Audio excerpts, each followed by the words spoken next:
Hello and good evening.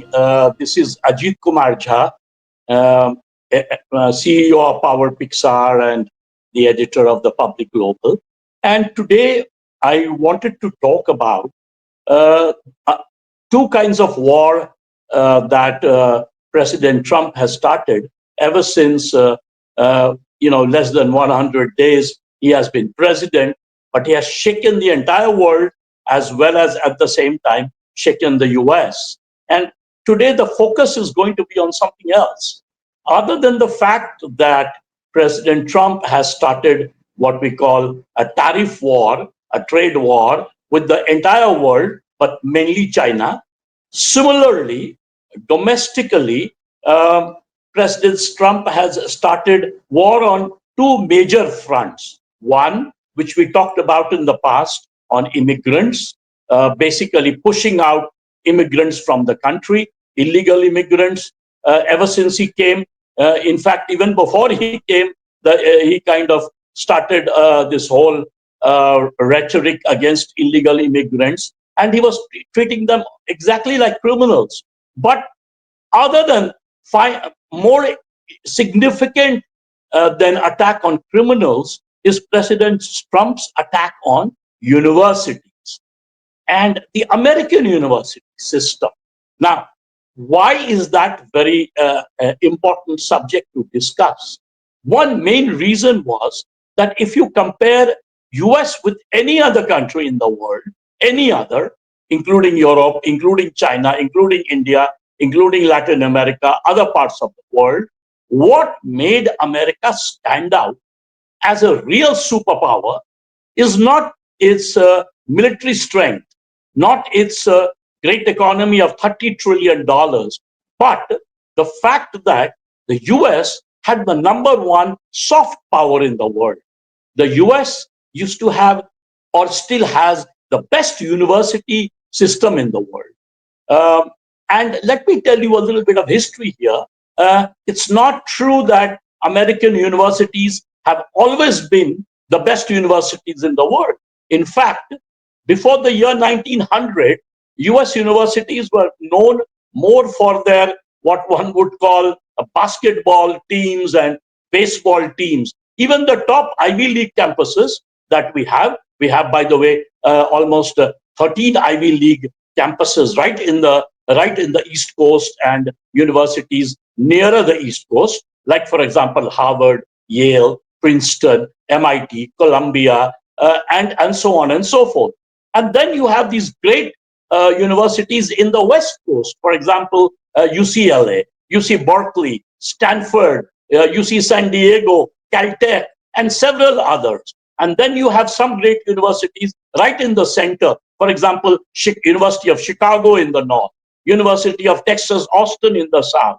And I could go on and on. I could name several universities. So I would say among the top 100 universities in the world at all times, more than 50 or 60 universities you would be from the US in terms of everything. And that constituted what several people have called the American soft power. There, no country was near the US, neither China. In fact, I don't think even 1 dozen universities of China are in the top 100. As I said, more than 50 to 60 universities of US are in the top 100. Not even England, barely about 4 universities, Oxford, Cambridge, London School of Economics, maybe Imperial College London, maybe 1 or 2 other universities, but that's about it. France may be Sorbonne, Germany may be 2 or 3 universities, for example, maybe Heidelberg, University of Berlin, and a few others. But that's about it. Canada, a few universities from Canada. But it was largely American universities that were the envy of the world. And now what President Trump has done is the attack on the universities. Now, he's attacking it in various ways. 3 major ways that he's attacking it. A, he's literally abusing them. He's attacking universities. Like in the past also, he has attacked universities. He has attacked Harvard quite often. He calls it as he uses all kinds of abusive terms for Harvard. Never let me not remind him that, but he has used all kinds of abusive terms. And then he does the same with University of Columbia, largely attacks the liberal bastions, Harvard, Columbia, Berkeley, UCLA. Some of these are the top, what one would call liberal universities. And then you have some conservative universities like Stanford, like Chicago. These are known for being sort of conservative bastions, largely, as I'm saying. Um, there might be an odd liberal department in Chicago or at Stanford, but largely these are sort of conservative universities. So his main attack is towards the liberal universities. Right now, he's mainly attacking Harvard, Columbia, Berkeley, and others. And what is he doing? He's attacking them. He's cutting their funding sources, the research grants, which comes from largely from the federal government. And he does it on silly pretext, like he will say, oh, there was a protest in your campus, on this date, and whatever. There are students who supported Palestine. There are students who supported maybe, Ukraine or some nonsense like that. And on those pretexts, he ends up cutting their funding. He ends up cutting their federal grants. He has been telling the universities what to do. He has been telling the universities, you discipline yourself. I will tell you what to teach. He has been telling universities to slash certain departments. And generally the attack is on social sciences, on, critical theory, on, for example, literature, languages. These universities were extremely well known for the kind of language centers they have. He's cutting those. It's just arbitrary, except for the science faculty and let's say some of the engineering faculty, is basically attacking all other parts of the university system. In fact, he's destroying them. And that is something America will never forget. Why? Because, raising the kind of tariff war that he's doing is hurting the American university, is hurting America, is causing a hyperinflation inside the country, is basically denying people the basics that they have got, including things like eggs, which everyone is discussing, basic items that Americans used to get, through liberal imports from China, from Mexico, from Canada, from other parts of the world. That he has clamped down on because he wants to produce everything in America. He wants to falsify the theory of comparative advantage. He wants to reverse globalization. He wants everything his own way.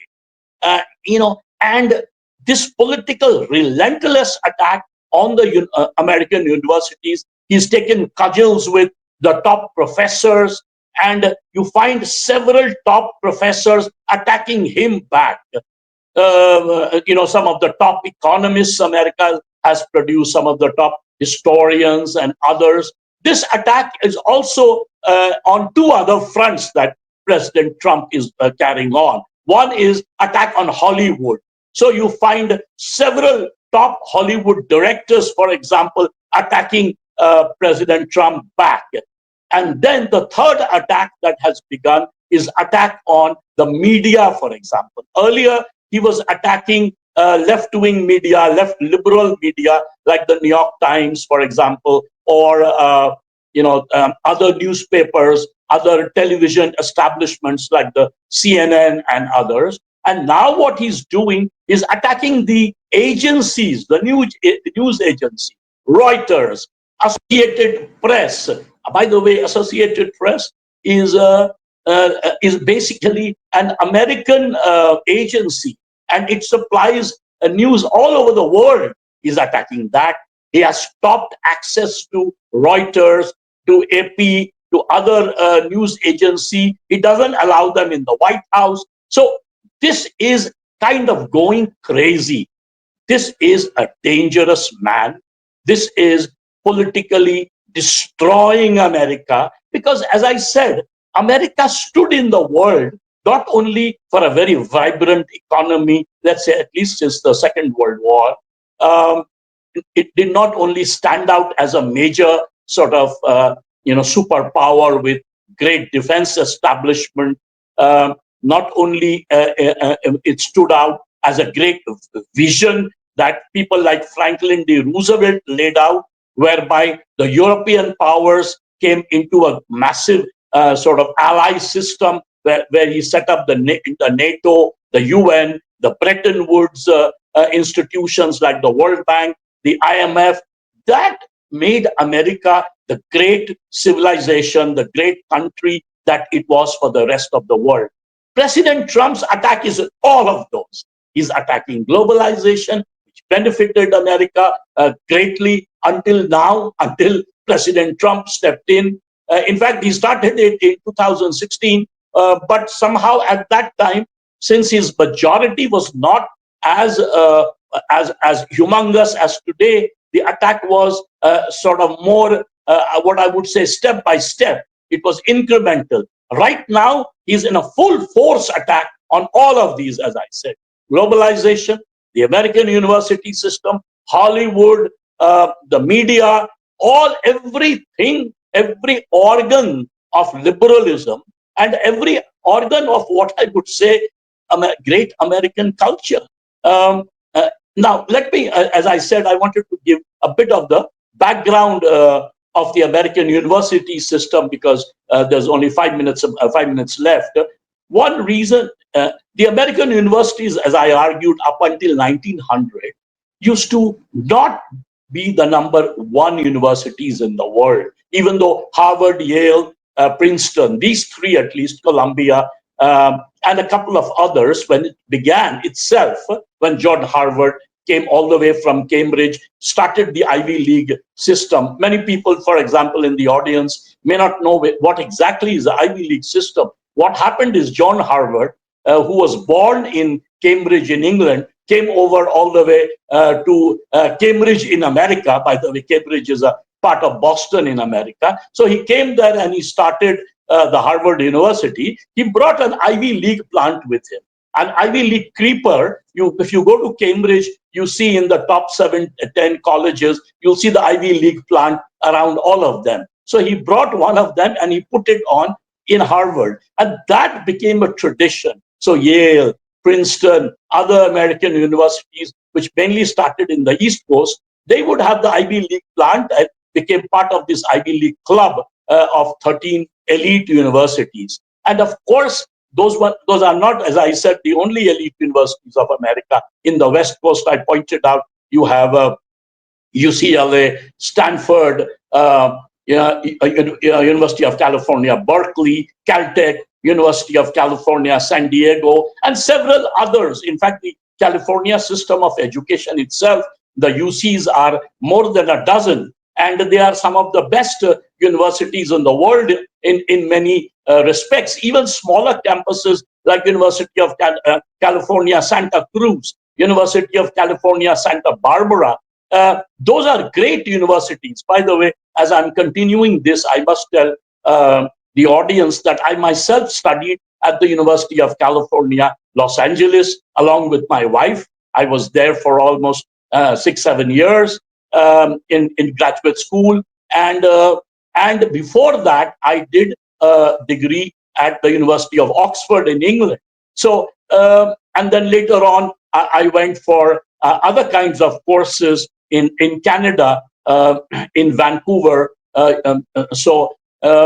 University of British Columbia. So I'm fairly aware of the strengths of the American university system, the English university system, the Canadian university system, and my own son studied in Canada. He lives there now.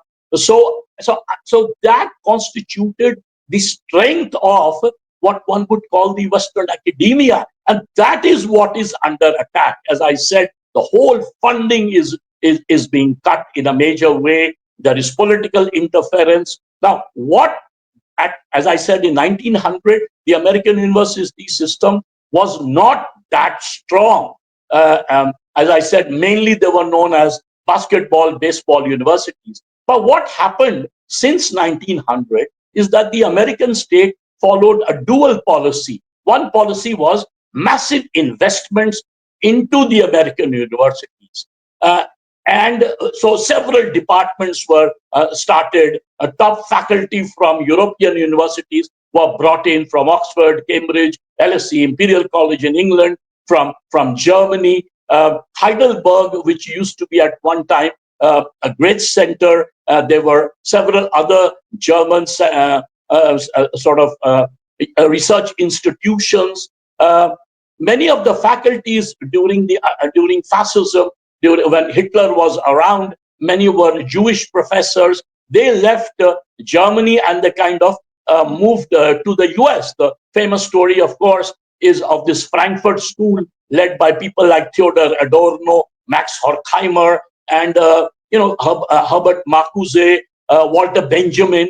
All of them kind of left the German university system, left the institute, left the Frankfurt School, and they came to Columbia. And there they started this Institute for Social Forlang, Institute for Social Sciences, where they stayed, and that kind of helped American universities to grow. And there are several such stories one could provide how the American universities became, as I said, the top universities in the world. All the Nobel laureates in sciences at one time would be from Cambridge and Oxford and other European campuses. Now the major Nobel laureates are from the American universities almost every year. So the kind of research, so heavy investment. And number two, no political interference. So almost from 1900 to till today, except maybe for the 4 years of Trump administration, American universities never, American state, American presidents, American politicians did not interfere at all with the American university system. A simple professor of any American university had more power inside the American university system than the president of the United States, or for that matter, senators or congressmen or even judges or anyone powerful outside. That is what made America the envy of the world. That is what made America the hub of what we call the soft state. That is what is being attacked. Now, how does it impact Indians? How does it impact us? I, of course, as I pointed out, I had the best of both worlds. I studied in school at undergrad in India and masters, and then I moved over to England and the US, and all the time got scholarships, studied from there, stayed abroad for literally more than 2 decades, and then came back. But how does it affect India? First, it impacts on the Indian students going abroad. Almost the last figures were more than 7.5 lakh Indian students were going abroad, mainly to Canada, US, Europe, Australia, and several other places, even Eastern Europe, partly even to China, Japan, and other countries. But mainly, I would say, out of the 7.5 lakhs, almost 5.5 to 6 lakhs alone would go to Canada and the US. Now, that is getting impacted in a major way. You know, a friend of mine, a very close friend of mine, his son got into Yale and then got into Imperial College London and some of the other American campuses, including UCLA. So, you know, he himself was at University of Southern California when I was at UCLA, and we were chit-chatting. And he asked me, where do you want my son to grow? I said, emotionally, UCLA, but otherwise Yale. But he was saying, oh, what do you think about Imperial College London? I said, it's a great university, but I would say the problem in England is that students don't get jobs after they pass out. So the choices of staying in England is difficult. But he was saying the problem with America is you may not get a visa, number one. Number two, you might get arrested, as someone pointed out, even for jaywalking or for doing one little poster somewhere. If you don't like something and put a little poster, they'll come and immediately throw you out of the country. The entire foreign students are being attacked, being sent back on silly pretext. So the entire student community is under attack. So first, the Indian workers were being sent back as illegal immigrants and as criminals. Second, now the students are being attacked, and because the bulk of the students are from India and China, so when you attack American universities, you attack these foreign students. And third, remember, these foreign students, when I was there, I was on a scholarship. But today, majority of the Indian students who go abroad, they take massive bank loans and then they pay their way through.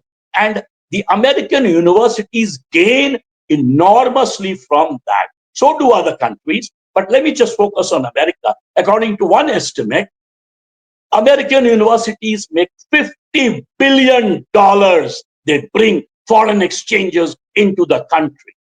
Now, it's a huge tax on foreign students. What an American student pays is peanuts compared to what a foreign student pays. If there are three systems of payment. One, if you are from a particular state, let's say California, you are American citizen from California and you enter a university based on California, then your fees is less than a fourth, maybe less than a fifth that of a foreign student. Second are those category American students, suppose again an American citizen from California, but goes to study in Massachusetts, in Boston, for example. Then he has to pay double the fees or maybe triple the fees that he pays, that he would pay in California. So it becomes expensive even for American students when they cross the state boundaries and go to other states. But if you are a foreign student, if you come from India or China or some other part of the world and you go to study in America, you have to pay massive sums of money, literally $80,000, $90,000 dollars, maybe $100,000, close to $100,000 per year. A basic American undergraduate is 4 years. 400,000. What are we talking about? Multiply with 8. 4 8s are 32. You're playing almost 3.2, 3.5 crores of rupees to get an American undergraduate degree. Now, suppose you are Mr. Ambani's son, then it's okay. You can pay any amount of money. But suppose you are a bright, young Indian student, you take all that money as loan and you have to pay all that money back. And who gains? America gains. Of course, America gains in many ways. Not only, as I said, it gets almost about $50 billion of money coming from abroad into American university system, but the best minds in America today actually come from immigrants, come from these bright. Let's say in India, we always say, if you go to IIT, you have a chance of going to America. That used to be the dream. Or if you go to JNU, you have a chance of going to America. Probability is higher. Or if you're a bright student in any part of the country, many of them from smaller towns. Even when I came initially, I came from Asansol and Patna, and I went to Oxford. So you compete in that sort of system. I got a scholarship. Some people even today get a scholarship. But largely the bulk goes through loans from banks. And they're bright, they apply, they compete, and they get in. And then in the middle of the course, they are chucked out. So the situation is so bad that if you talk to young Indian students who wanted to go abroad, maybe get a job abroad, maybe excel there, maybe become part of that great Indian diaspora in the US or Canada or England, one of them became a prime minister of England recently from the Conservative Party. One of them became the vice president of America. Many of them, I'm talking about Kamala Harris, obviously. Many of them have become very important people all over the globe. The World Bank president is right now an Indian, for example. Similarly, one could go on and on. CEOs of hundreds of American corporations, top corporations. Many of them, if you look at the way they moved up, they came from ordinary middle class families, sometimes even more modest background. They studied hard. They either got scholarship or took loans and went abroad, did extremely well, and they rose up. That entire Indian dream, along with American soft power, is under attack by President Trump. So, as I said, he's not only literally destroying the world through this massive tariff war that he has begun. Right now, that is more targeted at China. I've already done a video on that. I'll do some more. Second line of attack is now the American university system, where he's cutting funds, he's chucking students out, he's chucking faculty, he's slashing departments, he's doing all kinds of mischief. And this is going to destroy America in this war, in this competition with China. Because at one time, before COVID, a large section of Indian students were going to China. A large section of Indian students go to Europe, to Australia, to Canada, as I pointed out. Even the Canada route largely has stopped because of the former Prime Minister Trudeau's stupid policies, and he has clamped down on Indian students. So Indian students have stopped now. The numbers have really come down of those who want to go to Canada or the US. They are more focused on countries like Germany, like Australia, like England. England has always been a place where Indian students have gone in the past. Other campuses are opening out: France, other countries of Europe, Eastern Europe, and Japan, as I said. But that great dream, the American dream that Americans had, and so did Indians, a whole, generations of Indians, almost from, I would point out, the 1965, ever since the immigration policies had relaxed in the US, that dream is under fire. That dream might come to an end, and just because of pure ineptitude of Donald Trump. Let me end the video here. Thank you. Subscribe to our channel if you like. I'll make many more such videos. And please send your feedback on the entire videos and the podcast I'm making. Thank you once more.